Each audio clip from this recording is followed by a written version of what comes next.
ఉత్తమ ఆధ్యాత్మిక పర్యాటక కేంద్రంగా ప్రముఖ వైష్ణవ క్షేత్రం అహోబిలం ఎంపికైంది. స్పిరిచువల్ అండ్ వెల్నెస్ విభాగంలో అవార్డు లభించింది. ప్రపంచ పర్యాటక దినోత్సవం సందర్భంగా ఢిల్లీలోని విజ్ఞాన్ భవన్లో అవార్డు ప్రదానం చేశారు. భారత ఉపరాష్ట్రపతి జగదీప్ ధన్ఖర్, కేంద్ర పర్యాటక సాంస్కృతిక శాఖ మంత్రి గజేంద్ర సింగ్ షెకావత్ చేతుల మీదుగా అహోబిలం దేవస్థానం కమ్యూనికేషన్ అధికారి కిడాంబి సేతురామన్ అవార్డు అందుకున్నారు.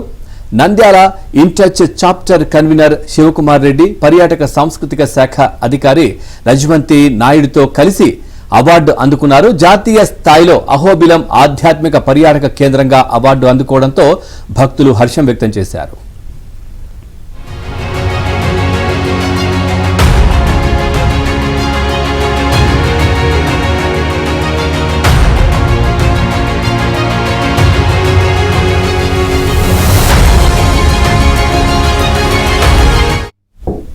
తెలంగాణ నుంచి సోమశిల, నిర్మల్ జాతీయ ఉత్తమ గ్రామీణ పర్యాటక కేంద్రాలుగా ఎంపికయ్యాయి. కేంద్ర పర్యాటక శాఖ 8 కేటగిరీల్లో అవార్డులు ప్రకటించగా స్పిరిచువల్ వెల్నెస్ కేటగిరీలో నాగర్ కర్నూలు జిల్లాలోని సోమశిల, క్రాఫ్ట్ కేటగిరీలో నిర్మల్ కు అవార్డులు ప్రదానం చేశారు.